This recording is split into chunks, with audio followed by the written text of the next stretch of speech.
These are 10 Simpsons episodes that didn't age well. Homer ends up in a nut house where he meets Michael Jackson. Stark Raving Dad starts with Lisa reminding Bart of her upcoming birthday and telling him not to forget to get her a present. It's done! I'm doing it! Birthday gift coming your way! Lisa having to beg for her present is really sad. But at least this way she knows she won't be disappointed, right?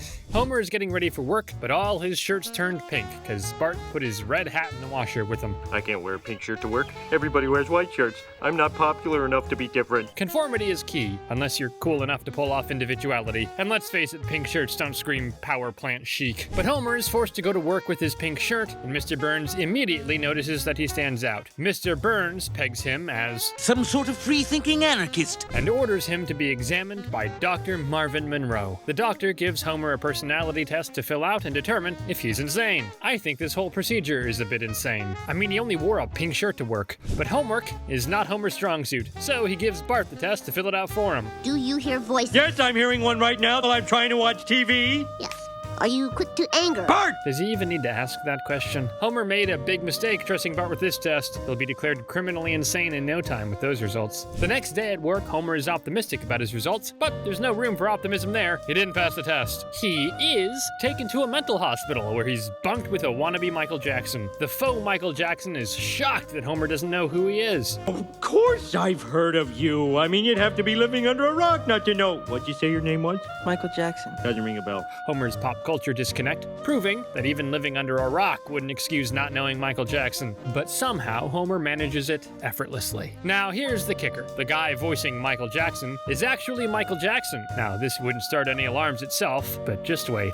Homer and Michael become friends, and when Homer goes to call his family, he just can't do it. Because, according to him, they think I'm a god. Of what exactly? Homer drinking? Michael offers to call Homer's family instead of Homer, and Bart picks up. He convinces him that he is the real Michael Jackson, and that Bart needs to do something to get Homer out of the mental institution. Dad's in a mental institution. Oh my God, Mother was right. When your mom's long-standing warnings finally hit home, and your husband being in a mental institution suddenly feels oddly predictable. Marge is spitting fire at Bart and Lisa, blaming everyone for everything. I told you kids you were going to send your father to the crazy house. No, Mom, you said poorhouse. When the destination doesn't matter as much as making it clear this was always going to be the kid's fault. Marge goes to the mental hospital, and after she talks to the doctor, she realizes that Homer isn't actually insane, he just has an insane son. I'm proud of you, Homer. Thanks a lot, Michael. You really helped me get through this. If you ever find your marbles, come visit us. Yeah, sure, why not invite a crazy person into your home? Michael tells Homer that he's only voluntarily in the hospital and that he can leave anytime, so they arrange a visit right then and there. Homer calls Bart and tells him that Michael Jackson is coming, but he can't tell anyone. A few short moments later, We want Michael! We want Michael! We want Michael! Here he is! Here's the guy you want to see! I seriously doubt they want to see a 300-pound white dude with no sense of style. Everyone is disappointed, and they blame Bart for spreading misinformation. And in the midst of everything, Bart forgot about Lisa's present, and she unbrothered him. Now, here comes the reason why this episode aged poorly, and dangerously. Michael wants to help Bart cheer Lisa up and get her the best present ever, a song. He's gonna help him write a song for Lisa. Lisa, it's your birthday! Happy birthday, Lisa! Lisa is so happy with the gift, and she tells Bart it's the best present she ever got. My work is done here. Hey, Michael, what happened to your voice? Michael, or should I say Leon Kompowski, tells everyone that he's actually a bricklayer who was an angry and unhappy man until he started talking like Michael Jackson. As he started talking in a different voice, people around him began to smile more. So I kept on doing it, to make a tired point. Which one of us is truly crazy? I would bet it's you, because that's some serious identity splitting right there. After this episode aired, Michael Jackson had some serious allegations against him. Seeing him act all friendly with Bart and Lisa in this episode no longer felt right. Simpsons producer Al Jean believes that Jackson had allegedly used the episode itself to groom the boys, making it perhaps the most dangerous episode of all time. The next episode has somewhat of a lighter perspective. Actually, it depends on who you ask about that. Bart reads The Art of War in hopes of defeating Homer, and Marge realizes realizes that her favorite childhood book is actually a racist, privileged nonsense. No good read goes unpunished starts with Marge telling the kids and Homer that they should lay off their devices for a bit and do something else. Something social or cultural. We're going to spend family time together without watching TV. Good luck with that, Marge. We're going to get some books, and we're going to read those books. But apparently, Marge's family isn't the only family who stopped reading. They can't find a single bookstore or library that's either open or has any selection of the books, for that matter. Finally, they find an old bookstore. Here you go, Bart, the Sisterhood of the Traveling Pants, Maggie in Cold Blood. Bart and Homer start fighting in the bookstore, and Bart asks the owner what book he would recommend for a boy who wishes his father was dead. A bit dramatic, Bart, don't you think? The Art of War, written 3,000 years ago by General Sun Tzu. Because when you're wishing your dad away, who better to consult than a war strategist? Bart starts reading The Art of War and finds it really helpful against Nelson. So there's no reason why it couldn't work on Homer. All he wants is to go to a convention, so it should be simple. Meanwhile, Marge wants to show Lisa her favorite book from when she was a girl. But when she starts reading it, she sees that it's highly offensive, so she stops reading it. It's just a little different than I remembered. You mean racist? She skips a bit ahead, but things don't get any better, so she closes the book. I bet my book light is shining on something offensive. Oh, darn it. Another childhood memory bites the dust. Bart goes through a series of steps in order to lure Homer into his trap and get him to cave in and let him go to the convention. What's going on? It's like someone's out to get me. I have to be focused and careful. Nothing will break my concentration. That was too easy. Homer, for once in your life, you should listen to your brain and not your stomach. Bart leads him into the trap. Bart, you're behind this? That's right, and it looks like someone is stuck in the mud. Bart blackmails Homer into letting him go to the convention, and I guess this is proof that Sun Tzu is worth the read. But even though this episode is all fun and satirical, here comes the reason why it didn't age in the best way. Marge rewrites her favorite book so it isn't as offensive as it was, but Lisa points out that now the character starts the story evolved and developed. There's no point to the story at all. Marge asks her what should they do now. Something that started decades ago and was applauded and inoffensive is now politically incorrect. What can you do? Now, if you didn't get that, allow me to explain. This directly responds to the criticisms leveled at the show by the documentary The Problem with Apu. He was, at the time, voiced by the white actor Hank Azaria. Some people even went so far as to call the situation brownface. The Simpsons' response in this episode was what you just saw, and a little more to make matters even worse. Some things will be dealt with at a later date. If at all. Not the best response to criticism. Looks like someone can't take being in the wrong. That one was a slap in the fans' faces, but the next was just poor timing, and no one could have predicted the sheer scale of this man's operations. Elon Musk comes to Springfield and follows Homer around because of his brilliant ideas. The Musk who fell to Earth starts with literally Elon Musk landing in the Simpsons' backyard. Brace yourselves, family. We're about to meet a being with intelligence far beyond ours. He isn't completely wrong. Hello, I'm Elon Musk. Die! Homer's instinctive reaction to Elon Musk, skipping the pleasantries and jumping straight to hostility, because why waste time? Lisa explains to Homer who Elon Musk is, telling him he's the greatest inventor of all time. Elon stays for dinner and Marge asks him what brings him to Springfield. He explains that he's traveling all over the country trying to find inspiration for his new work. Homer asks him to come with him to work, maybe he'll get inspired there, and he accepts. I don't talk to anyone unless they provide the mental stimulation I seek.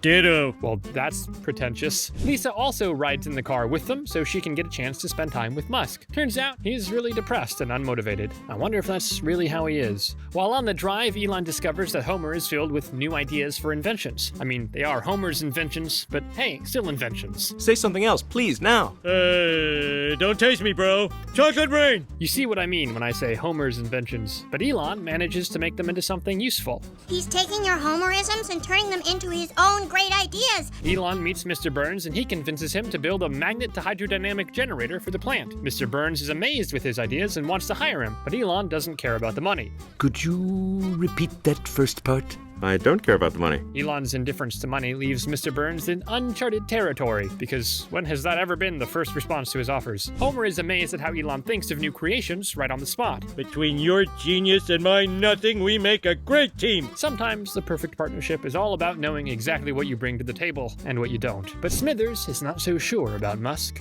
I don't trust Musk. Anyone with that much money has a darkness in his soul. Smithers' skepticism is on point, because when you're swimming in cash, there's always a little room for suspicion, especially in Mr. Burns' world of shady deals. Elon Musk gives self-driving cars to everyone in Springfield, and since then, there hasn't been any car crashes. I bet that's about to change. Password verified. Manual control enabled. Something about Bart behind a wheel sends shivers down my spine. But apparently Musk's plan won't bring Mr. Burns any money. In fact, he's losing millions by the minute. Elon explains that he wants to save the Earth. But who cares about Earth if Mr. Burns suffers? Everyone suffers.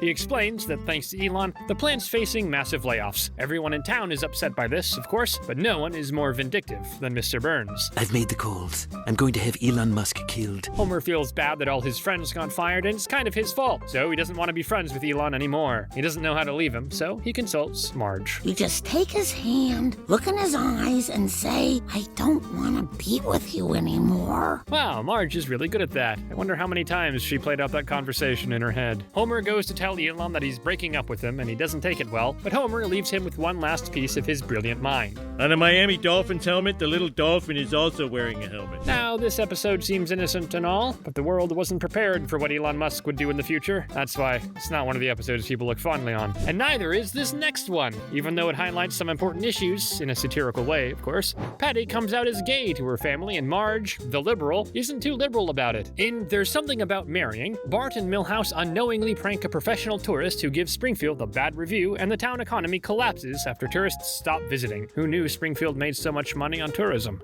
So the mayor calls a town meeting to discuss possible ways of gaining tourist attractions. Why don't we legalize same-sex marriage? Lisa, always thinking 2 steps ahead. Everyone agrees that gay people would bring in a lot of money. So, Springfield becomes the town of free people. Anyone and everyone can get married here, but there's one person who disagrees, and unfortunately, he's the one who marries people. While I have no opinion for or against your sinful lifestyles, I cannot marry 2 people of the same sex. That sounds heavily opinionated. Marge doesn't like the Reverend's narrative, and she says that she thinks God doesn't care if 2 people have the same down there parts. The only thing that matters is that they love each other. But the Reverend says that the Bible forbids same-sex marriage. Which book? Which book? The Bible. But Reverend...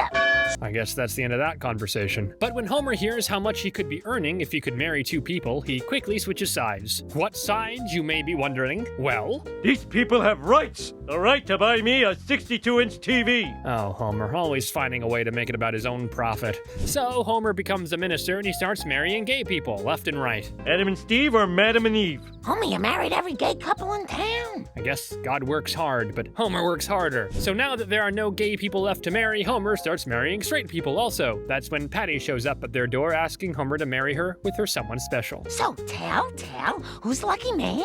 What does he do? Her name's Veronica. Marge is shocked by this, and she asks Patty if she knows that Veronica is a girl's name. Oh, Marge, come on, you're a modern woman, catch up. Patty has to explain to Marge that she's marrying a woman, and apparently everyone knew she was gay except Marge. I guess that fear I always had of you stealing Homer away is unfounded. Marge may be late to the party, but at least she's finally crossing Patty stealing Homer off her list of irrational fears. Patty tells Marge that all the signs were there and you could see it from space. She asks her if this is a problem for her. I love you, I love gay marriage. So I'd be a super hypocrite if I didn't love your gay marriage, right? I think she has a problem with it. So Marge decides to throw a get-together for the family so they can all meet Patty's fiancé. Lisa is confused because Marge always told her that Aunt Patty was just searching for the right man. As opposed to you, who grabbed the first blimp that floated by. I don't know who that insult was aimed for, but it surely is good. So they all meet Veronica, and she seems very nice. But when the 2 of them kiss, Marge kind of freaks out and tells them to save something for the wedding night. Well, we're saving everything for our wedding night. Mm-hmm. That's what Mom would want. Marge tries to keep it classy, but Patty's wedding plans are heading straight for Mom wouldn't approve territory. Patty sees that Marge is all squeamish around her fiancé, and she realizes that she's not completely fine with the situation. You act all liberal, but you can't handle it when your sister finds love in her own locker room. There's no room for liberalism when your sister's marrying a woman, because in Marge's world, for some reason, she's conservative only towards her family. The wedding day comes and Homer's praying before the ceremony. And please let thy Holy Spirit open the heart of my wife. Amen. It's sweet to see Homer praying for Marge once in a while, instead of it being the other way around. Marge accidentally sees that Veronica peed with the toilet seat up, and then she saw her shaving. She's a man. Looks like Patty's gonna get something she didn't register for. Well, Marge, that's just mean. At least tell your sister if you think she's being tricked by a woman dude. At the ceremony, Marge can't bear to see Patty marry Veronica, so she speaks up and reveals the truth. Look at the size of that Adam's apple! Veronica, or should I say Leslie, explains everything and asks Patty to marry him as a man. Hell no! I like girls. Good for her. No woman should marry a womanly-looking man. Patty and Marge make up, and Patty thanks her for accepting her. Just because you're a lesbian, it doesn't make you less of a being. This episode ticked off some people for its view on same-sex marriage. Homer being okay with it because of the money and Marge's double standards. Also, men cheating their way in women's sports sure is an issue. But all in all, it was a fun episode. The next episode, however, far less fun. Lisa helps the memory of Bleeding Gums Murphy stay alive forever. Round Springfield has a few major scenes that make it problematic, to say the least. Firstly, it starts with the family watching Cruddy on TV, and he says he has a serious lawsuit on his back, and as a part of his plea bargain, he has a special guest on. Ms. No means no. So, already we're starting with offensive and problematic behavior. Then he starts blaming his behavior on his meds, and so on and so forth. Bart swallows a piece of metal from his Crusty cereal and ends up in the hospital after no one believes him he wasn't okay. The doctor operated and Bart comes out as good as new. But Lisa sees someone familiar at the hospital. Bleeding Gums Murphy! Little Lisa, it's good to see you again. He says that Lisa is the first person who came to see how he is, and he tells her a bit about his backstory. So here's when another problematic scene comes up. Lisa asks Bleeding Gums Murphy when was the last time he worked, and he replies, Been 86 when I did a guest shot on The Cosby Show. This one's a great jazz musician. Oh, they all are. While this may seem harmless, and when taken out of context it is, when you know a bit about Bill Cosby, Simpsons portraying him in a good light rubs you the wrong way. I bet most of you know what I'm talking about, so I won't be going into that dark tunnel.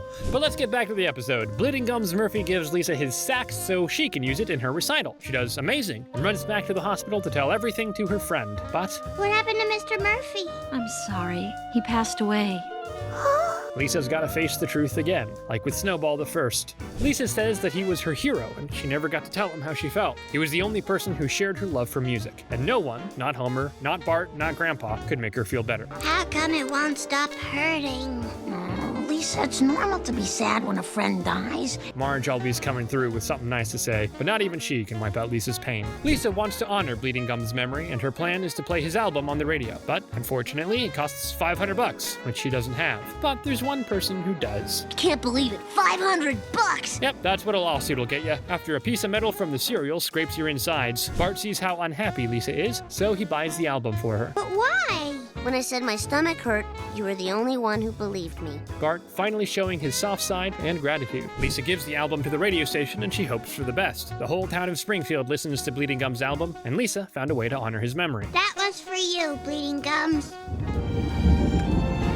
You've made an old jazz man happy, Lisa. It's hard to get the gist of some of these jokes if you weren't around to witness them firsthand, but some are as plain as day, and should never have seen the light of day, let alone a TV screen. Bart and Lisa help the OG creator of Itchy prove that the cartoon was his idea. The Day the Violence Died starts with Bart going to the Itchy and Scratchy parade, and he meets an old man who claims to be the creator of Itchy. Well, I'm not calling you a liar, but I can't think of a way to finish that sentence. Bart meets the supposed creator of Itchy, and the guy's story is so wild, even Bart can't come up with a comeback. But Chester, the homeless guy, has a way to prove it. He has the first ever Itchy cartoon on film, and he shows it to Bart. I can't believe it.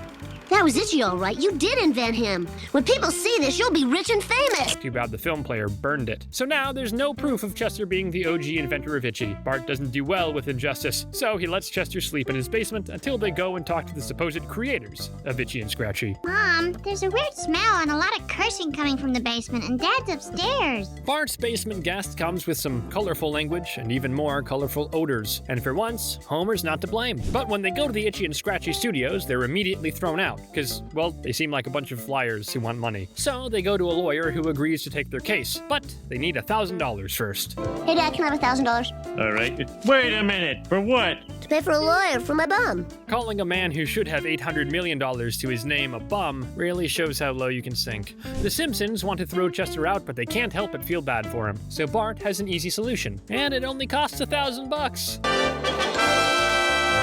Well, let's hope that Homer didn't just throw out $1,000. But the evidence against Chester is rock solid. After all, they have no proof that he ever created Itchy. Roger Myers didn't create any of his characters. He stole them all. Too bad there's no evidence to back that statement. But then, Bart remembers something. I've got it! Dad, give me $750. Okay.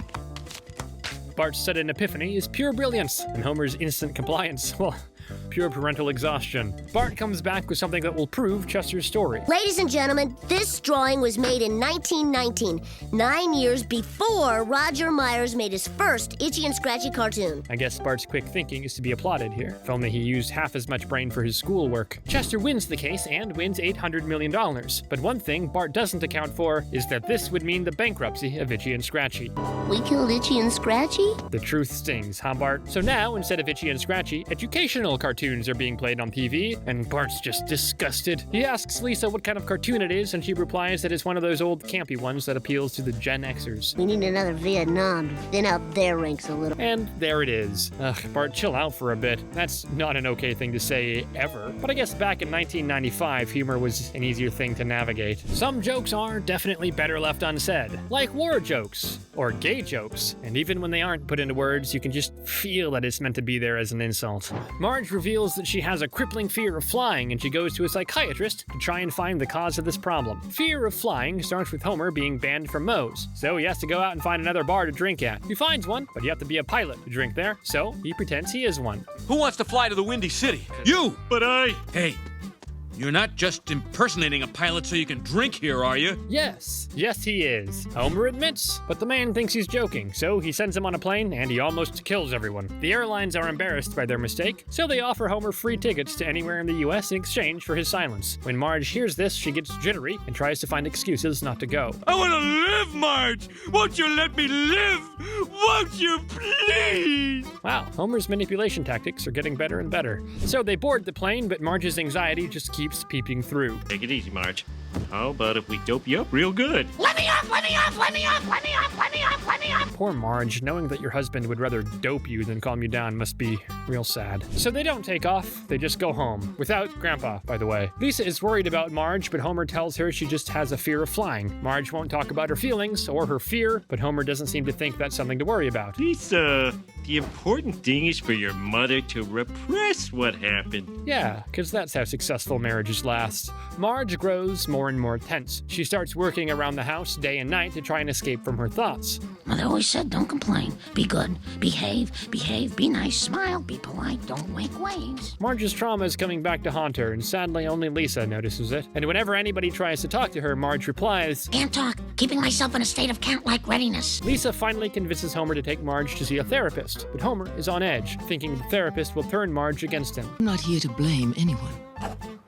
Well, Homer's already set himself up for failure. Homer is way less than a supportive husband through all of this, but his blabbering won't upset Marge. Don't tell her I raised my voice. Don't. Happy family, happy family. Yeah, keep telling yourself that. That'll make all your bad habits go away. So the therapist manages to get to the root of Marge's fear of flying, and it stems from her father. Marge says her dad was a pilot, which would explain a lot of things. She told her therapist about a time she ran towards him and got on his plane, only to see that my father was a stewardess. Now, this can be seen as problematic today because, it's shaming men in women fields. But the therapist assures her that there's nothing to be ashamed of, because today there are a lot of male flight attendants. You might say he was a pioneer. Yeah. You might even say he was an American hero. Okay, Marge, dial it down a little. There's just something about mocking men that seemed okay back in the day. But today, it's not okay. But making one man seem like a hero when in fact he was far from it sure leaves a sour taste in my mouth. Homer helps Mel Gibson create a movie, and it does horribly. Beyond Blunderdome starts with Homer winning movie tickets for this new Mel Gibson movie, and Marge goes nuts over it. Homer tells her to calm down. After all, he's just a man. But not to Marge, he isn't. He's a devoted father, goes to church every week, and likes to fix things around the home. Let's make love. Whoa, Marge, slow down. Things are getting hot in here. They go and see the movie, and Mel Gibson sneaks in to see people's reactions. He's afraid they won't like it because there's no violence. The whole time, Homer is acting jealous and says the movie stinks. But Marge really liked it. Oh, you're just saying it because your boyfriend was in it. I'll bet you would have hated it if me and Lanny were Mr. Smith. Jealousy is not a good look on you, Homer. Unfortunately for Mel, he's spotted, and people rush over to see him. Marge asks him if he'll be reading the reviews personally, and he flirts with her. Homer loses his marbles over this. That's it. I'm telling Mr. Stupidest Man Alive what I really thought of his movie. Like Mel Gibson is gonna care about one silly review. Turn the plane around. I want to go to 742 Evergreen Terrace. Okay, I guess he does care. Mel Gibson comes to the Simpsons house, and when Homer sees him, he is ready to kick some butts. You see this? It symbolizes that she's my property and I own her. Homer, just a quick reminder, husbands stopped owning their wives centuries ago, so you might want to rethink your choice of words here. Mel Gibson explains why he's there. He wants Homer to help him with his movie, since he's the only one who has an unbiased opinion. Homer is a brutally honest man, completely tactless and insensitive. Guilty as charged. Mel explains that his problem is that everybody loves him too much, so nobody criticizes him. I speed all the time, but cops never give me a ticket. And how about those DUIs, Mel? So the Simpsons travel to Hollywood with Mel Gibson so Homer can help him think of a better ending for his movie. So while Marge and the kids were out and exploring, Homer got to work. Oh, Mel, it's the most boring piece of garbage I've ever seen. And it's not easy for me to say that. Looked pretty easy to me. They show the new version of the movie to the producers, and they are shocked. You chopped off the president's head. Bet you didn't see that coming. He also impaled the U.S. senator with the American flag. But that's just not that scary, right? Now that's what I call a movie. Mel Gibson, Homer's version. The producers are appalled by the movie, and they think the first version was better, more sophisticated, like Sophie's Choice. But this film is never going to see the light of day. Homer and Mel manage to get the tape before it's destroyed, and they start running away. They manage to get the movie premiered, and the public is not satisfied. How did the country lose its way, Mel? When did we stop rooting for the man with the flamethrower? And now you know why this episode aged badly. Sometime after the episode aired, Mel Gibson got multiple allegations against him, along with some DUIs. So, portraying him as an American favorite actor and a good person made some people skip this episode. But hey, we can't blame The Simpsons for something they couldn't have predicted. Who knew Gibson was a piece of garbage? But they should have known that history repeats itself in more ways than one. Homer goes to the Super Bowl and ends up seeing nothing of the game. Sunday, Cruddy Sunday starts with Springfield Elementary going on a field trip to a post office. The kids got to ask Postmaster Bill a few questions about how it works in a post office. Nelson asked him if you ever gone on a killing spree? Because that's a casual question. For our non-American viewers who may not know the reference, you know how when someone says they're going postal, it means they're becoming uncontrollably angry? Well, that derived from a series of incidents from the 80s in which USPS workers went on a spree that ended in massive tragedies. So Bill answered that those days are far behind them, and Skinner replied, I'm just glad I work in an elementary school. You guessed it, this was pre-Columbine, so you can see how this aged poorly. Homer meets a travel agent who arranges him with tickets to the Super Bowl, but only if he manages to fill the bus with more people to come. So, he does, and they all get to the Super Bowl, but sorry fellas, but these tickets are counterfeit. Of course, this would happen to Homer. Of course. Everyone gets mad at Homer for ruining their day, because not only did they travel for nothing, they can't even see the game on TV. So they all attack Homer, but then he finds a way to get in. And that way is to push the security and just run inside. Naturally, this doesn't end well. We can still make the kickoff! Here comes the kick! Ow! Poor Homer, that's gotta hurt. Back at home, Lisa and Marge are watching the Super Bowl when... The church. We've made a few changes. These Super Bowl commercials are weird. I would use some other word to describe them, but yes, weird. So, the boys are stuck in a cell, and Chief Wiggum, the cop he is, says... A little known fact about jail cells is they always have one phony bar for, like, emergency. Where'd he get that from? So, by the process of elimination, this one is the fake. Who died and made him chief of police? Out of all people on Earth to get them out of jail, Dolly Parton shows up and frees them with her extra strong makeup remover. Shield your eyes. That's some remover. No wonder her skin looks so good after all these years. So, now that they're out, they need to get to the game. After getting kicked out of a private lounge, they end up in the changing room along with the players. President Clinton calls the team to congratulate them, and instead, he gets drunk Homer. The whole country is proud of you. Well, it's about time. It's weird that in an episode about Super Bowl with Dolly Parton's cameo, we didn't see one scene of football or singing. But that's how it is in The Simpsons, I guess. But that shooting reference sure was something. Between the arson and racist jokes, there always has to be a hidden homophobic joke somewhere in there. Homer takes Bart to a correction camp, and Marge starts selling drugs on the street. We're on the road to Doughtware starts with Bart pulling a prank, releasing a massive steam jet that explodes the school heaters, which results in the whole school being damp, or better yet, flooded. Skinner is so mad that he says Bart needs to be sent to a camp that will straighten him out. This camp's got it all. Climbing some kind of rope thing, wearing a backpack, high-fiving the black kid. This kind of joke in 2006, along with Upward Bound. Geez, not the best aging process. Homer needs to drive Bart to the camp because he's banned on an airplane. Classic Bart moment. Bart starts nagging Homer about loosening up because he wasn't this serious before. Bart asks him where's the Homer who liked to cut loose. You mean fun Homer? I'm afraid serious Homer has him locked up till you're at your snooty torture camp. Well, Bart, there's no getting out of this one. While they're they're out, Marge and Lisa make a yard sale of all their old stuff. Well, mostly Bart's and Homer's old stuff. But their sale isn't going as well as they thought. Until... Are these for sale? I guess. They're Homer's expired pain medications. No, Marge, don't do it. How much? $1? Per pill, right? Say no more, because Marge's eyes say it all. She's about to be rich. Smithers comes to Marge's sale and asks for estrogen. That's a female replacement hormone. It's for a friend who's trapped in the body of another friend. Another tasteless joke. Well, tasteless for today's standards, at least. Chief Wiggum shows up at Marge's door to arrest her for selling drugs. Chief Wiggum? Are you still with the police department? How does it look like to you? Bart and Homer are still driving to the camp, only with a few adjustments since Bart tried to run away.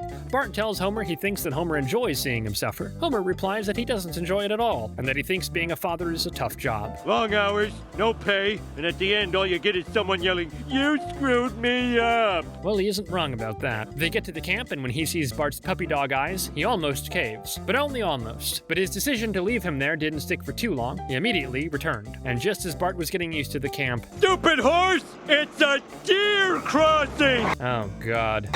Wipe the blood off the windshield and get in the car, boy. That'll teach him to stop being a prankster. Lisa comes home to 2 messages on the machine. The first being from Marge, who's in jail and needs a $10,000 bail. The second is from Homer, who's in Vegas jail, and he lost Bart. Maggie, I always knew it would someday boil down to just you and me. I'll look for work in the morning. And that's it. That was 10 Simpsons episodes that didn't age well. If you enjoyed today's video, make sure to give it a like and subscribe to the channel. Leave a comment down below if you know of any more episodes that aged poorly.